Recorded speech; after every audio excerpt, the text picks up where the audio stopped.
Hello and welcome to Recovery for Life. I'm Chris Howard, peer counselor at Midtown Health Wellness in New York City, and host of this weekly podcast where we discuss addiction and recovery and anything else that comes to mind. Peer, of course, meaning equal, meaning we're all on a level playing field, which means I'm in recovery myself.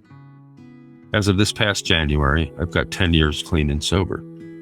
I should note that it took me 18 years to get here. Relapse isn't required, but certainly isn't uncommon. Before we get going, it's important to mention that I am not a doctor, and we are not here to dispense medical advice. We also don't advocate any particular course of treatment. Please speak with your physician regarding issues related to your specific medication or treatment plan. If you don't have a program and would like to discuss options, you can find Midtown Health and Wellness at nyc-doctor.com. This series of podcasts is essentially our group discussions on tape. The 4 others joining me are all part of the Suboxone program at Midtown Health. So one of our recurring topics will be everyone's personal feelings about medication-assisted recovery. The focus will not be so much on our past, our addictions, but on how we're navigating our individual paths toward physical and emotional health. Putting down the substance is the easy part. What happens next is recovery. Going to virtually pass the mic now and give everyone a few minutes to check in, and then we'll dive in. So Audrey, you came in last, so you get to go first. Okay, you're just checking in? Yeah. Okay, so hi, I'm Audrey. I am, over 2 years in the program at Midtown Health and Wellness. I started taking Suboxone, and then I've had Midtown Health and Wellness instead of a regular doctor, just a doctor that prescribes Suboxone. And yeah, checking in. I feel pretty good these last few weeks overall. I know I tend to have a lot of ups and downs, and I think when I start feeling good, I'm like I feel okay with having good feelings and all, but I do still have fear about going back into feeling bad, I guess. So it's weird. I guess part of me is a little bit afraid of falling back into old patterns, and when I start to feel okay and like have a good day, for example, I always have this lingering feeling that like things aren't okay, and that might be anxiety, that might be things from my past, but it's just something that I need to work through, and I'm just happy that I had a good week, so that's good. Well, thanks. I think some of that is going to be talked about tonight in this subject or the topic that we picked. Benny, you're up. Hello. That was a really great share, Audrey. I read that resonated with me a lot. So, I've also been having kind of a good week. And I definitely know that feeling you were just describing. Like, I feel like I was just feeling that on the way back from Trader Joe's, because like today for whatever reason, I just woke up with this sense of like well-being, like it was fine, like I could just roll with it today.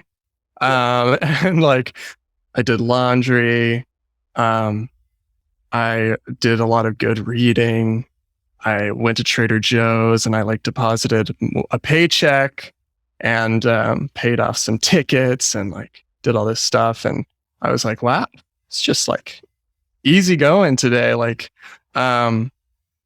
I don't know, but I don't know. It's just like sometimes I can reach this sense of well-being, where I'm just like, wow, suddenly my life is so manageable, and I can kind of see my goals and slowly work towards them. But yeah, I mean, I also recognize that most of the time, I'm really freaking out and having kind of like an ego crisis about like what I wish I was already, where I wish I already was. And so yeah, I think for me, it's a lot of it is about is about patience and knowing what I can and can't control. Yeah, so I guess that's what I'm thinking about today, is how to continue taking things one day at a time and just doing what I can to make the small improvements that I can make. Yeah. Thanks. John, do you want to go? Yeah, sure. I'm John. I've been with Midtown Health and Wellness for over 2 years. I think going on 3 years at this point. Actually, yeah, 3 years. And I am on Sublocade. I've been on Sublocade going on 1 year and 8 months, and that's about the time I have in sobriety. And yeah, I'm feeling really good. I just got home from Connecticut. I had a lot of things to do in preparation of my wedding. I did some engagement photos, which was super fun. And we got to go to the jewelers to get our wedding bands. So yeah, and got to spend some time with my parents. I did get to show my dad a little bit of what I do now, since I switched my job, and he was just completely fascinated and really proud of me, and what I'm doing. And that made me feel really good. So yeah, I mean, I'm doing pretty well, and I'm really grateful that I could feel this way, because sometimes I don't always feel this way, even in my sobriety. You know, even though I almost have 2 years of clean time now, it's there's ups and downs, and you know, learning how to navigate those feelings and just kind of, I don't know, cope with them. It can be difficult at times, but hopefully we can get into that in a little bit more detail into the podcast. But yeah, I'm doing pretty good. Cool. Thanks. Amy, your turn. Hi. And welcome to the podcast. Your Thank first time. you. Thank you. Thanks very much. I enjoyed listening to all your openings there. I'm Amy. I'm from all around the Southeast.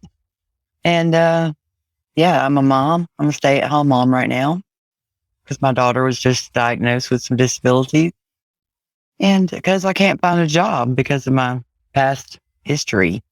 So yeah, that's another reason I don't work. I did work for Apple for a while. Well, about 2 years. And I enjoyed it to a point, but it was, oh yeah, it's hard. Let's put it that way, jumping back into the workforce after being out for 20 years. And yeah, it's really hard. And also, you know, it's hard when you have a background report full of background problems. And so, yeah, but I've had a great week, and I'm feeling good. Thanks. My turn. Yes. I've had a pretty good week here in New York. Again, for another week. Weather, we had a nice day today for first time, I think, since I've been here, which is nice. I managed to get outside for a little while. That was helpful because I tend to be somewhat restless. I need to get up and move around during the course of a day. It was nice to get out. And can't believe how many people are in this city. It's just, I was trying to kind of put an estimate in my head of how many people were in Central Park, and I guessed 100,000. Which is, wow. Who knows? I mean, I don't right. know, but there are people playing baseball, and I mean, just a lot of people jogging and biking, all kinds of stuff. And it was just nice to be out there. You know, I kind of ran into a little boy with his mother, and they were watching me work out. It was funny. He was trying to mimic my push-ups. It was hilarious. He could have been more than 2. I know. Oh. So it was fun stuff, and you know, I need to do that. I haven't really gotten much exercise since I've been used to getting up at 5 and, you know, getting into it. I just haven't been able to do that. And that's really because I'm making excuses that I can't, and it's total nonsense. And I need to stop that. But other than that, I mean, things are good. Things are good. I'm enjoying being in the city, and I'm looking forward to go back to LA too. And that's about it. I'm okay. So we were talking earlier in the week. Someone's running water or something. I think you guys need to mute when we're not, when you're not talking. Anyway, we were talking earlier in the week about shame and guilt. And what we talked about was not just our past, like how we feel about where we were and the kind of people that we were in the past, but these feelings that, if we're okay now, that somehow we don't deserve that. And that's, I think, where some of these feelings, I know for me, of, like Audrey was saying, it's kind of this anxiety over, I had a good day. There's something wrong here. What's going on here? There's something's not right. Something's going to happen. That other shoe is always waiting there to drop, which I don't believe anymore is true. I don't believe there is a shoe out there anymore, but it's taken me a long time to get to that place, because I always believed that too, that if I had a good day, it meant that, the worst was coming. And that turned out not really to be true, but yet I do still feel a little bit, and sometimes a lot of shame and some guilt about feeling okay, about feeling good, and about being in a good place in my life. Like I somehow don't deserve that. And I think that's kind of what we were all touching on, even in the check-ins, before we even got into the subject, which we was kind of predetermined this time. For the first time ever, we predetermined our subject or our topic. And so that's where we're going to go with this today. And let's use the raised hand feature too. Everybody knows where that is, to talk so that we're not talking over each other. So if anybody wants to go first, they can, or I will pick somebody. Who wants to start? Nobody? John, you want to go? Yes, I will go, but I want to apologize in advance. If you hear some background noise, it is my fiance in a meeting. Okay. Topic is shame and guilt. Yeah. Is that correct? It is. Past and future. Yeah. For me, it's difficult sometimes. Like even though I know things are going well now, I got a lot of good things going for me.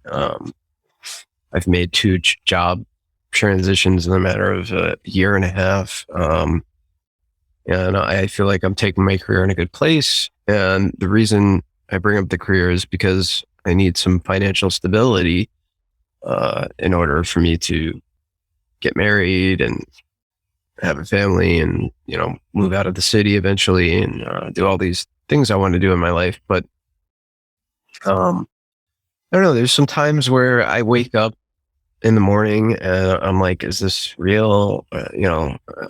Do I deserve this job?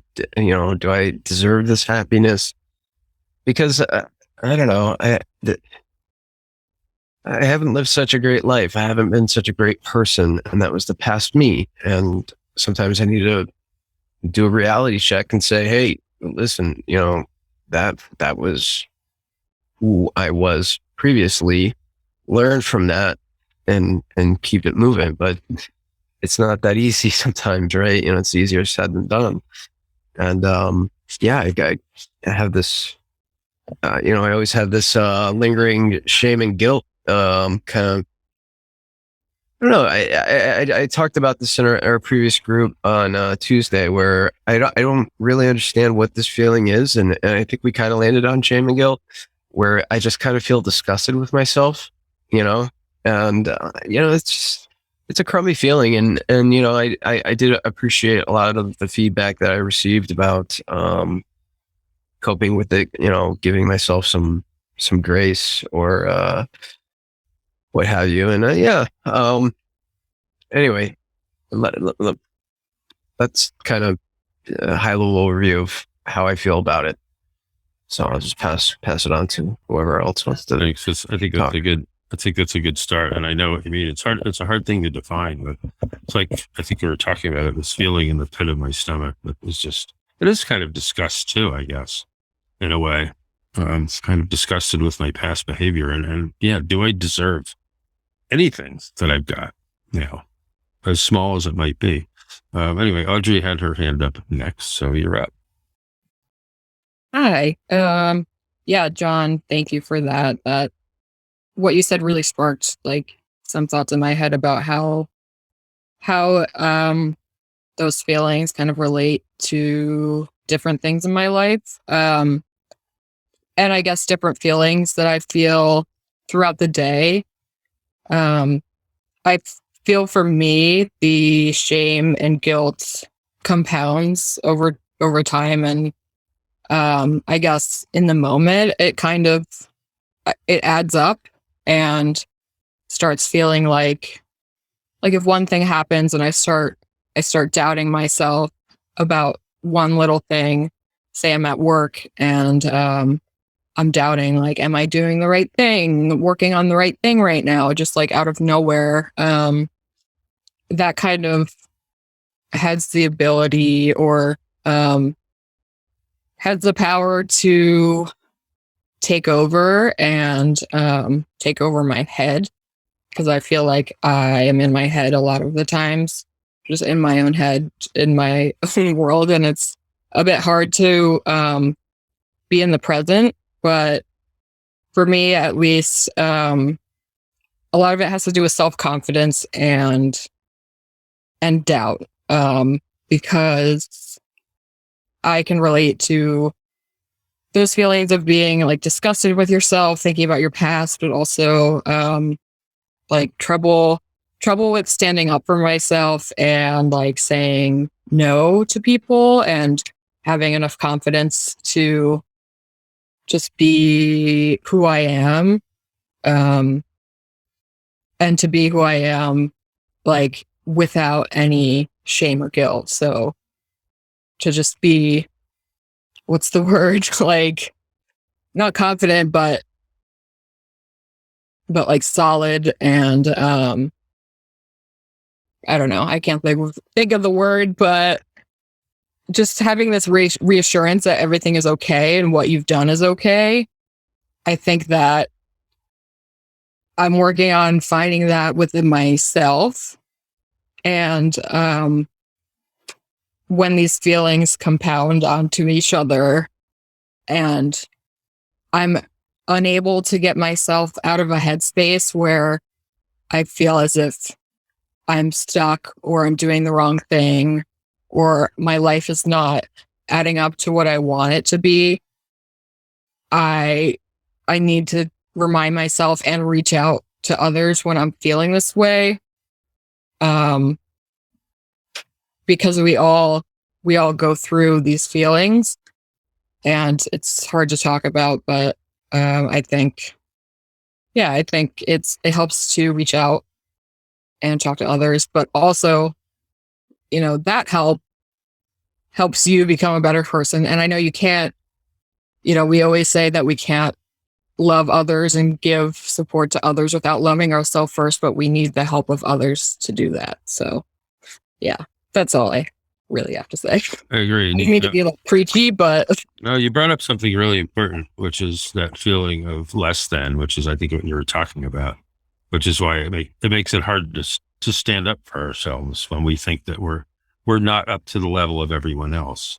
It happens in the work situation too, where I know for me, I always thought I had to work, 20 more hours than everybody else just to break even, because I could never measure up. At least not in my mind, I couldn't measure up. It doesn't mean I couldn't, but I always felt less than because of my past, because of who I was. And I was never as good as anyone else. I think that's my takeaway from what you were just saying, is that's what you were talking about. And that's why it's hard to stand up for ourselves when we don't believe that we have any value. And that comes from all of that. It's an important addition to, the shame and the guilt part of it. It's all tied up together. There was something else you said that I really wanted to talk about, but I completely forgot now. So I'll remember. Amy's got her hand up too. So you're up. Yeah, I just wanted to discuss grace. I didn't really have a good definition of it. Well, it was the definition last week, but I just wanted to go further on that. I'm a Christian, So to me, I believe that God gives us grace every day. He forgives us anything we ask to be forgiven for. So we should give ourselves that grace that God gives us to forgive ourselves, because we're all sinners, all of us. And we're all just trying to, make it in this big world. And of course, we're going to make mistakes and fuck up and all that. But you know what? End of the day, we're just as good as anybody else. We are. And that's what we have to keep in our mind. I know it's hard, because the first 8 years of my recovery, I would just beat myself down, for what I did to my own child during that time. She lost her father. She lost her sister, I was just like, I'm just a shitty mom, look, what in the hell, what's going on? And then I had to get back to my roots and to learn that I can't just keep beating myself up for things that I can't change anymore. And I have to forgive my own self. I had to learn that the hard way. So we all just have to be kind to ourselves and just, forgive ourselves. We did, it's not like we set out to be drug addicts. We didn't set out to put this harm on our families. We didn't. We didn't set out to be ugly to our family. That was not we didn't one day wake up and be like, okay, man, I'm going to start taking these pills or doing this, doing that. And I'm going to be a bitch to my whole family, not care about them, and just do what I want to do and get hooked on these drugs. We didn't do that. So we need to give ourselves some grace. We do. You're absolutely right. And, one of the things we do in recovery is make amends to people. And, we make a list of people we're going to make amends to. And most people forget to put themselves on that list, because we really do need to forgive ourselves. And I actually remembered, Audrey, what you said before. And it's something that always gets me. It's about that we have to love ourselves before we can love others. And I know a guy in the rooms who always used to say, he would get up in the morning and look in a mirror and say, I love you. And I thought that was kind of creep me out. I got to because that seems to be pushing it. And you remember, it's the story of Narcissus who fell in love with himself. It's a kind of a myth, but it's funny. I think that it's really important to respect ourselves, to be okay with ourselves. I've always had an issue with loving myself. I got to tell you, it's never been something I could do. I can't look in the mirror like that and say, I love you. That just doesn't work for me. It doesn't mean I don't have respect for myself at this point. And it doesn't mean that I'm not comfortable with who I am. These feel like different things to me. And I think that you can reach out to others no matter where you are. And I think you have the ability to help others no matter where you are in your recovery. I always tell the story of the guy who had 2 days when I had one, who was sitting next to me and turned to me and said, you don't have to drink today. I don't think that guy was really too in love with himself. I mean, he'd been relapsing for years. He was probably in his late 70s. And he went out again after I met him. I think he got about 80 days when I was going to meetings with him, and then he went out again, and I ran into him at a hospital once. But he still helped me. He may have changed my life that day. Having just 2 days sober, he was able to help me. So you never know. And I want to hear from Benny too on this before we jump around again.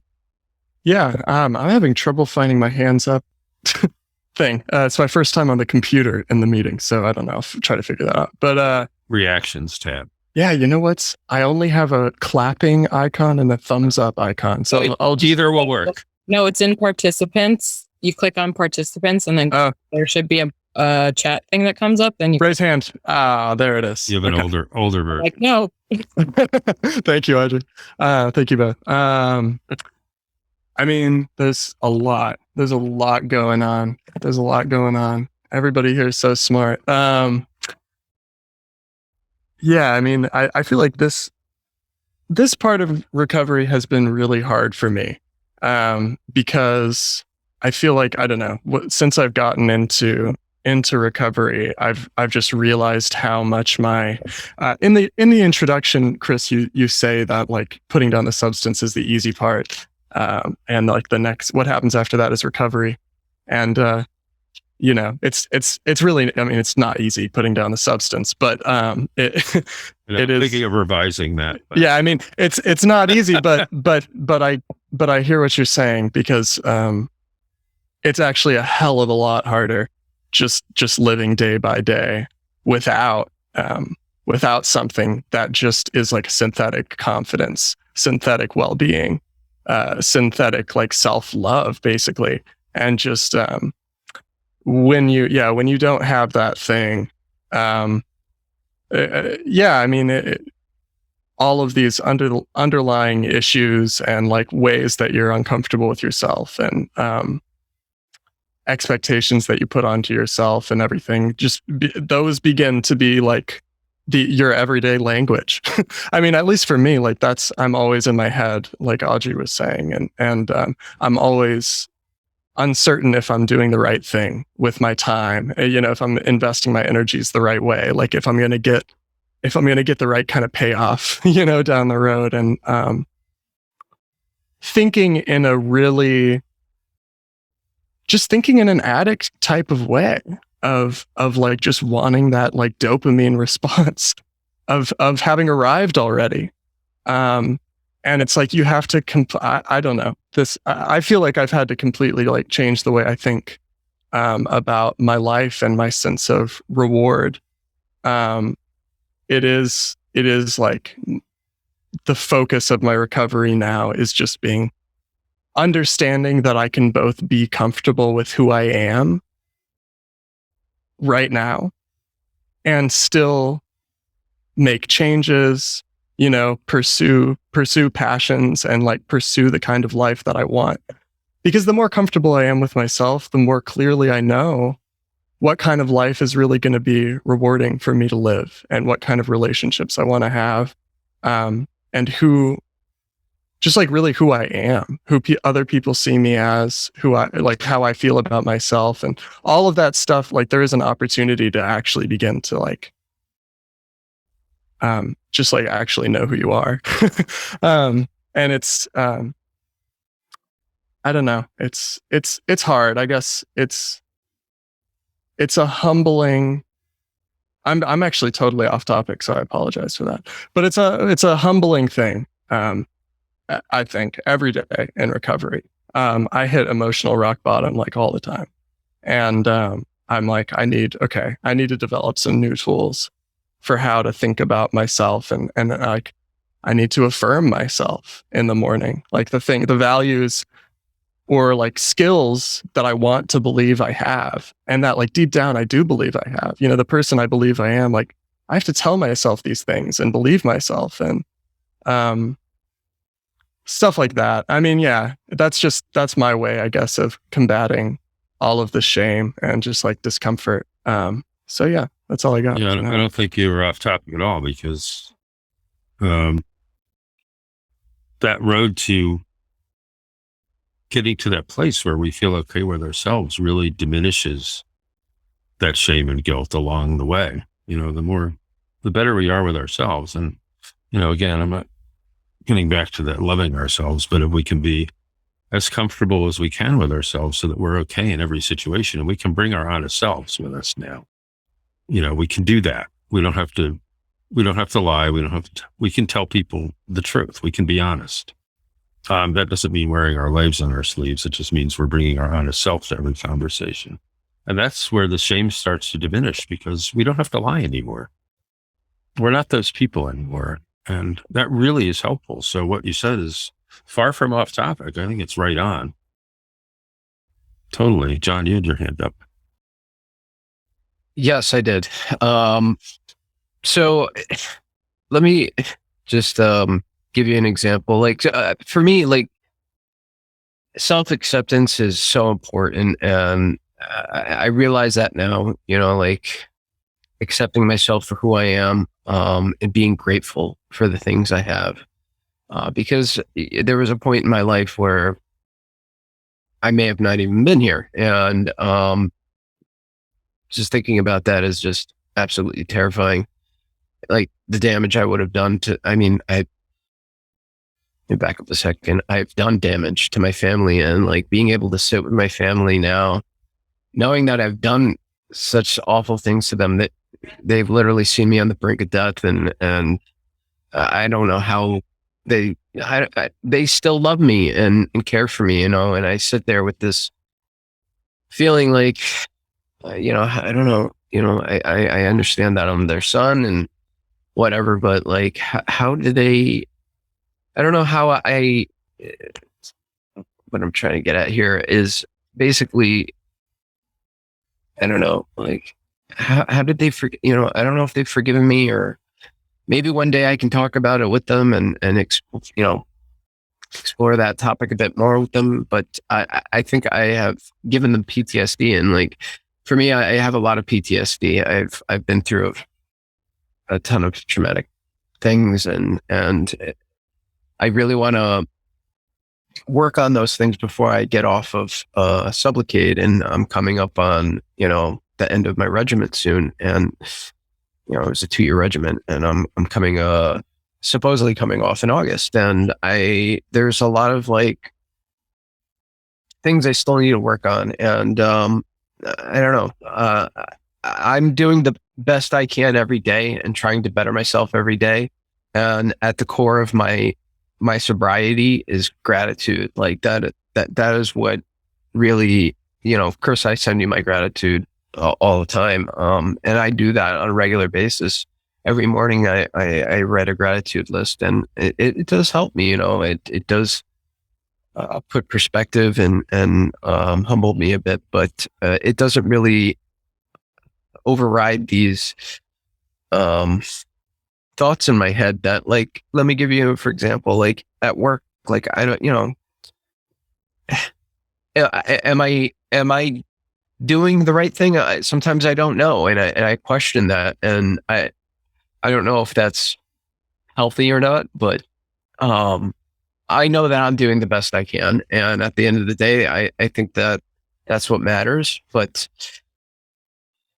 can I do better? Right. Like, and I don't know. So I'm on this perpetual journey of just trying to better my life and self. And what you said, Audrey, like, if you don't love yourself, you can't love others, right? Like that is so true. Just looking at my past, right? Like I didn't love myself at all. I didn't care if I died or whatever. Whatever happened to me, I didn't really care whether I woke up the next day or not. Now it's not. Now for me, I'm sober and have a clear mind where I can put things in perspective, and that is just absolutely lunacy. Like life is so precious, and we're on this planet for a finite amount of time. And the experience I got to have today, taking engagement photos of my fiance, was just so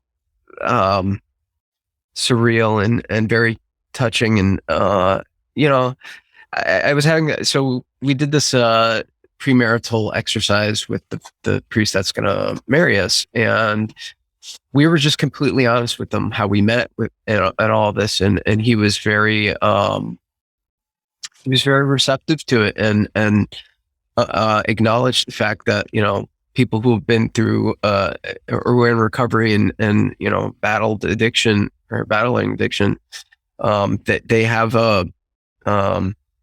he said that that they have a stronger sense of morality, I guess, is kind of what he said. And I thought that meant a lot to me. Like I told him I have nothing to hide anymore. Like I'm an open book. Where in the past I had so much to hide and lie about and a lot of deceit, and it was just, I don't know. But those things still come up, and I it's hard for me to cope with them sometimes. But anyway, let me give some other people a chance to talk. I kind of went on a tangent there.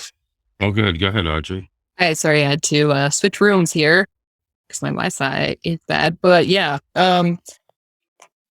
I both what John said and what Benny said and what Amy said really made me have a lot of thoughts. I guess I'll start with Amy talking about grace, and I've never really been honestly a person that looks up to any kind of higher power, and I think I do need some more of that in my life because it's hard feeling like you are alone, and you can get support from others, but I don't know. I guess just being more comfortable with yourself again, it helps when you know that no matter what you do, there is some kind of trusting, forgiving being or whatever out there that kind of motivates you to think that everything is going to be okay. And you can definitely find that power within yourself and through others. But again, looking for, I guess, accepting grace from whatever higher power you want is important, and an important factor in recovery.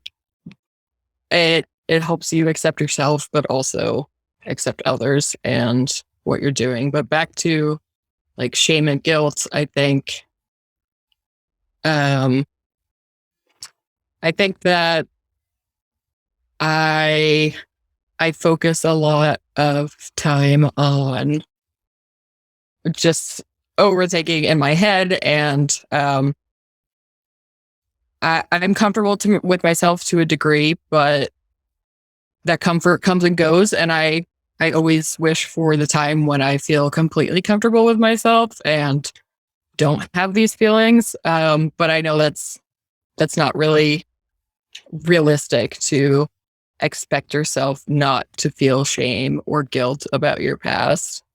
I feel like I have done just some things that I've done, and putting myself in certain positions, and even the mental state that I put myself in while using was, I'm shameful of that. I'm shameful of the way I made myself feel and the way I made others feel. And I think it all contributes to, everything contributes to everything, kind of.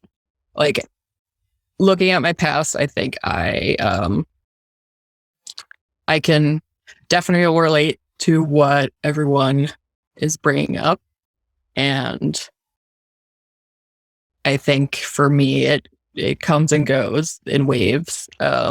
These feelings of not being good enough and not being comfortable with myself. And sometimes I feel very on top of the world and like I'm okay. And none of these feelings might ever come up again. But then when they happen, like when I get into a headspace, it brings me right back to similar times in my life when I felt awful. But one more thing I wanted to say is that I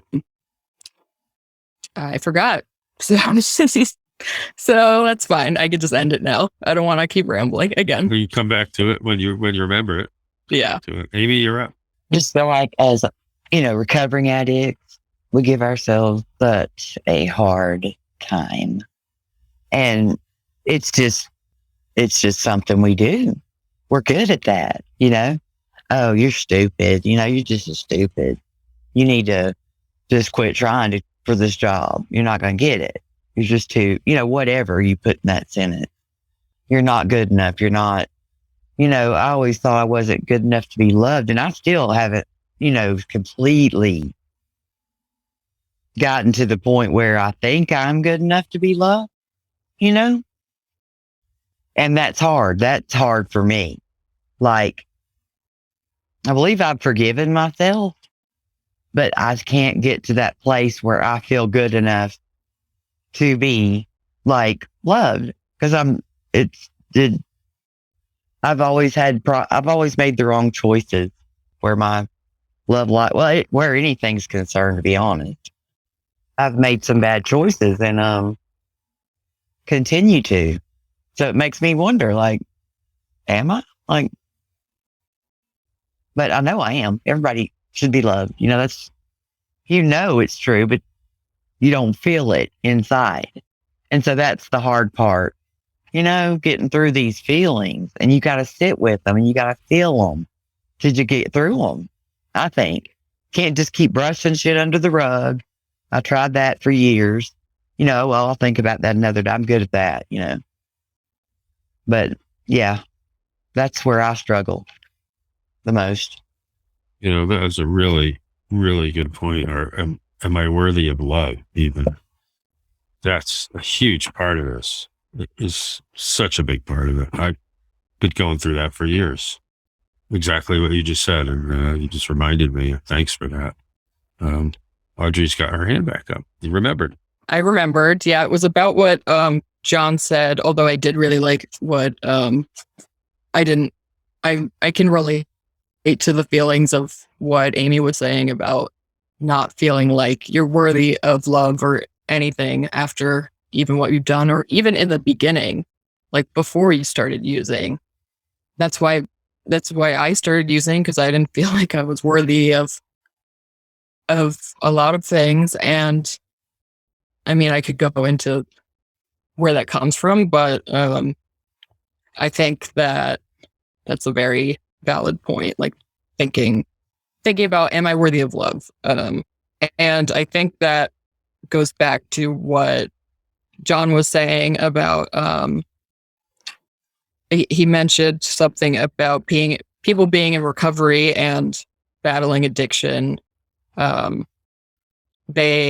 said that a minister or?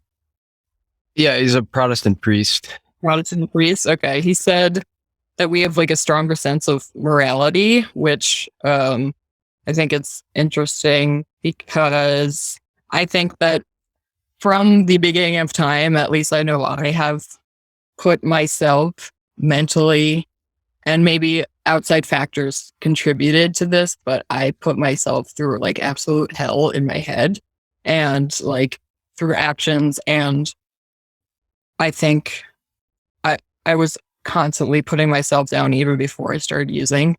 So, I think we put ourselves through so much shit that we end up, I guess, maybe stronger on the other side. And I guess, I don't know. I feel like I've been through a lot of mental turmoil, and even though I have not, been to a place, or even though I haven't experienced the same thing as every other addict, I know that we all put ourselves through kind of like our own hell in our minds, and we find drugs for an escape.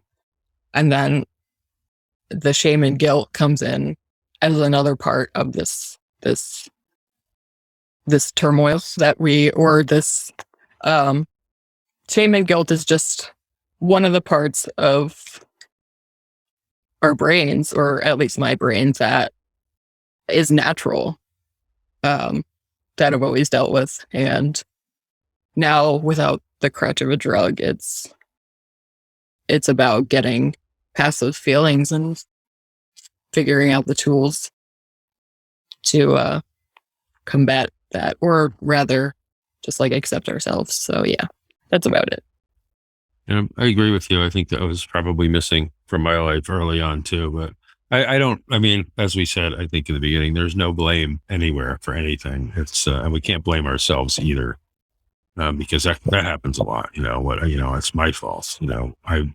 I'm a bad person. I shouldn't have done these things, but we're not to blame either. And I don't think that there's anything you can really pinpoint go back all the way to birth. And I don't know if there's anything we could just pinpoint that says, here's the spot right here that made me what I am. I don't think I could find that. I think that my addictions are partially genetic, if not entirely. That, when I found a substance, I couldn't let go of it. It wouldn't let go of me, no matter what it was. And that doesn't happen to everyone.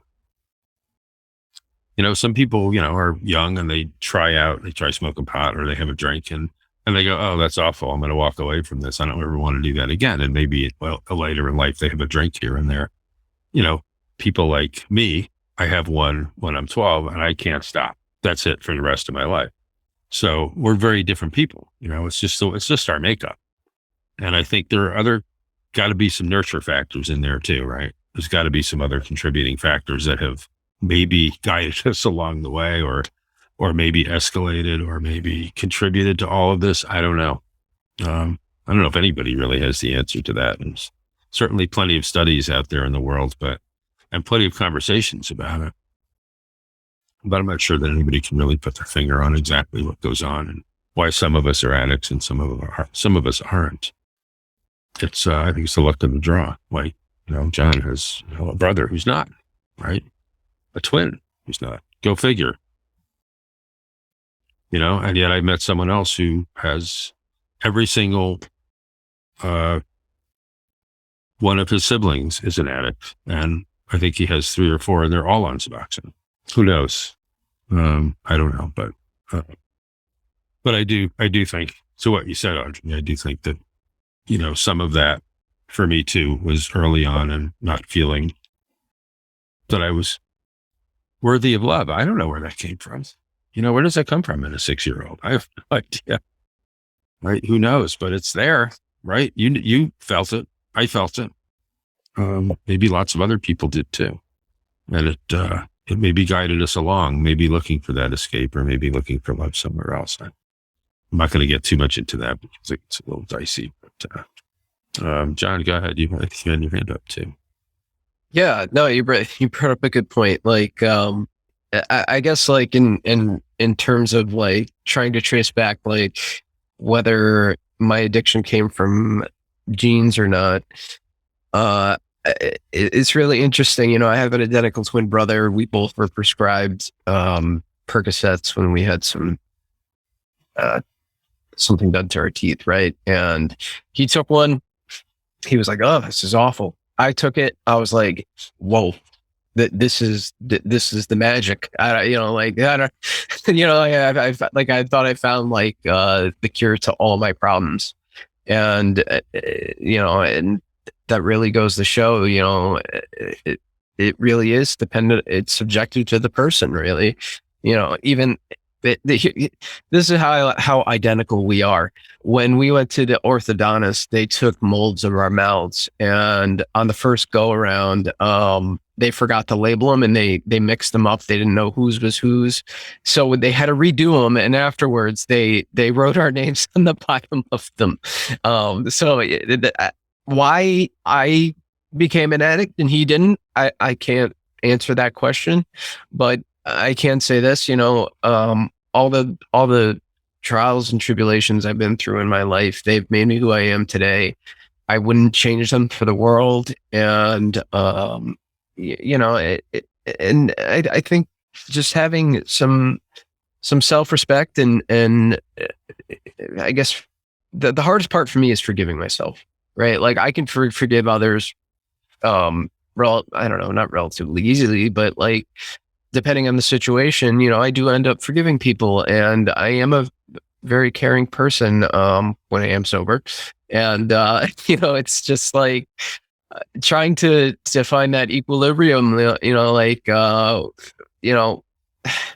remembering to put myself first, right? Like before,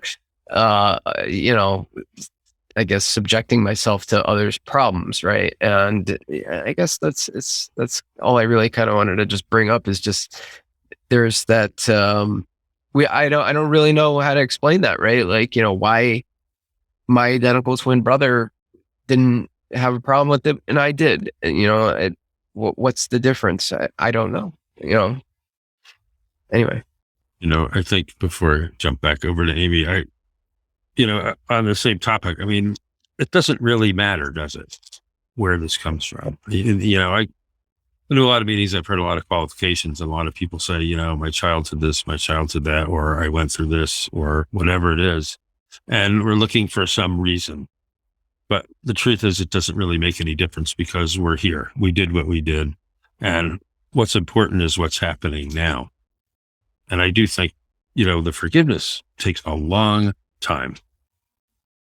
I'm going up to Boston this coming week, to make an amends to my 2 older children. And it's taken me 10 years to get to a point where I can forgive myself enough to even go have the conversation with them. So these things they take what they take. And it doesn't really, the time is irrelevant. We're all different. It takes us all what it takes us. And, I'm glad to be able to be at a point where I can actually do that. And I'm not bringing any blame into the equation. The first thing in my little speech that I'm going to make, and I don't know what the speech is going to be, but the very first line is going to be, there is no blame anywhere in this. And I want to make sure that that's really clear, because there's no way to blame anybody for any of this. There's no way to blame genetics. There's no way to blame parents. There's no way to blame our upbringing. It doesn't really make any difference. We are who we are, and that's it. And we are who we are now, which is more important.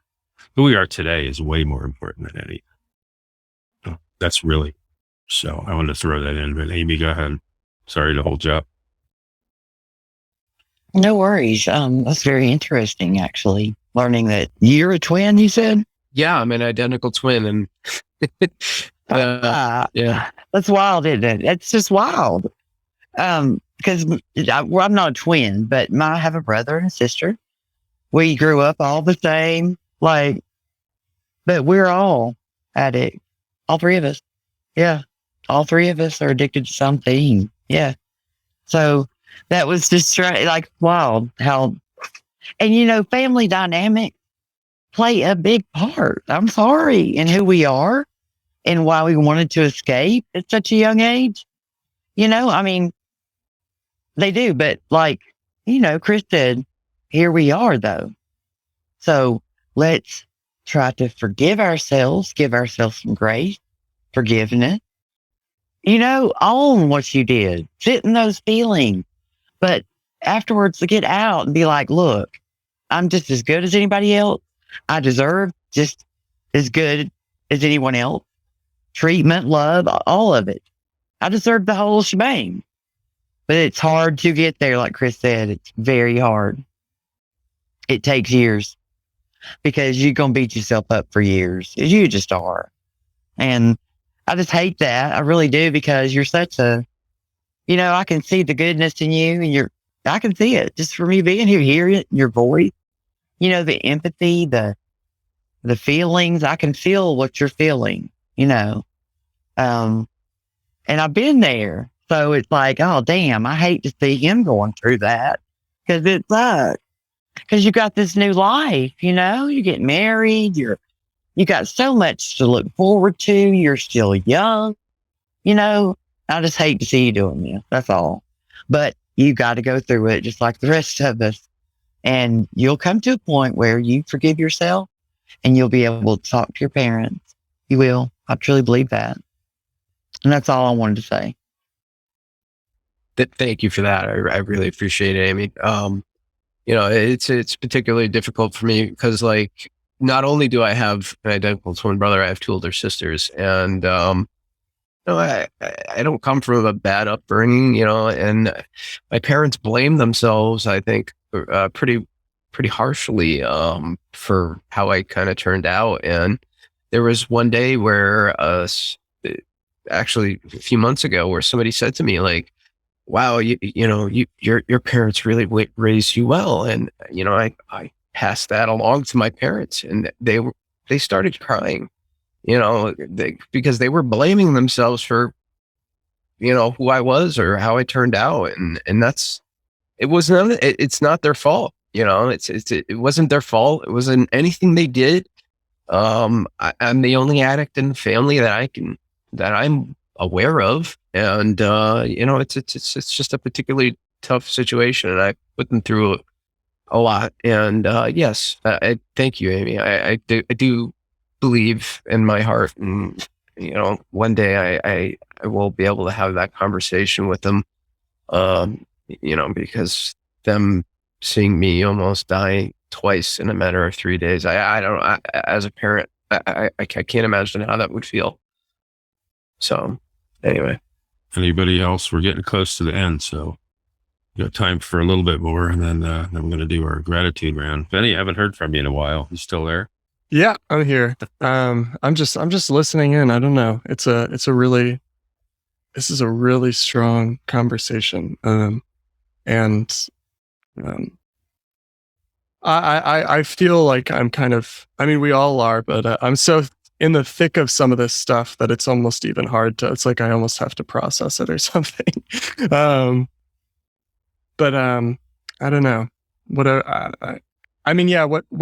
Definitely what John's been saying about just the trying to kind of imagine, I guess, how could your parents, possibly forgive you for something like that is like, I don't know. I mean, it sounds like it's really about you forgiving yourself in a certain way. That's the only way you'll ever know how it feels for anyone to forgive anyone. I think like that's one of the things that that is in our control, in recovery. And I mean, it doesn't mean it's easy, but it's like what Amy's been saying of like, it's really scary feelings. It's feelings like I have no idea how to love myself. I've never felt like I deserve love. I've really never been told in any kind of convincing way or shown what it really feels like to receive consistent love. And I think that's part of what we're really learning in recovery too, is like, these are loving practices. And they're for ourselves. And that's why we can then turn and love others too. So I don't know. I'm really, it's a sultry mood over here. So thank you all. We're good. Thanks, Benny. I think we're kind of at the end of our time today. It's amazing how quick an hour goes. So let's we're gonna do our lightning gratitude round. How about Amy? You want to start? Sure. Shoo, get myself together here. That was a good one. This has been I'm grateful for the invite. Really. This, like, whoa, brings back so much, It does. But I'm grateful for this group of people here right now. I'm just going to say that. Because if not for y'all, I wouldn't even be thinking about this stuff. And it would just be piling up, just like laundry. So, very grateful. It's like laundry. That's it. I love that. Yeah. Piling up like laundry. That's great. John, you want to go next? Yes. I'm grateful to be here today, sober. I'm grateful for the amazing day I had and this amazing podcast. I was really hoping I can make it. I was in Connecticut doing engagement photos, and that's as important. That was super important to me. But I really, really, really enjoyed that. And I'm super grateful for my fiance and all her love. Like, it was such a touching experience to go through those photos. I've never been through anything like that in my life, and it was really, really special. I'm grateful to be here, alive, sober, and for everybody's shares, and grateful for Amy to be here. Yeah. Thanks. Audrey, you're up. All right. I am so grateful to be here and talking with you all. I hope someday we can do it in a room like the real podcasters. But seriously, I can't even imagine myself doing this 5 years ago or even more than that. Even 2 years ago, I can't imagine myself doing this. So this is This is just great. I love talking to you all.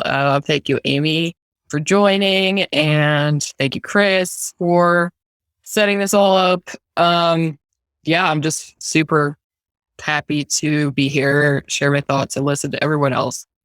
I think it's really, it's something great. It was something great to begin with, but it's gonna keep getting better. So that's cool. That's it, I think. Chris is muted, but I think it's my turn. But yeah, Sorry. Yes, no it's your problem. turn. No, I mean, I third or fourth or fifth, like the gratefulness for this podcast. I don't know. I needed this so badly because I've been, I don't know. It's a little bit of luck, a lot of work, but like, yeah, these past few days have been going pretty well. But the kind of honesty that everybody just brought to this conversation is like a totally different level. And that's the kind of thing that I don't think you can really do on your own. You'd have to be superhuman to be this honest, to talk about this kind of like sitting with these kinds of feelings, not sweeping things under the rug and not letting things pile up, and like, just, I don't know. It's just, we're showing up for ourselves and in a way that just makes me, I don't know. I just admire you all so much, and myself as well for showing up for this. So I'm really grateful for this group today. Thanks, Benny. Yeah, I admire all of you too for being here, and all your honesty. And I am absolutely grateful for all of you going out on a limb here and doing this. You know, this is a big deal, I think.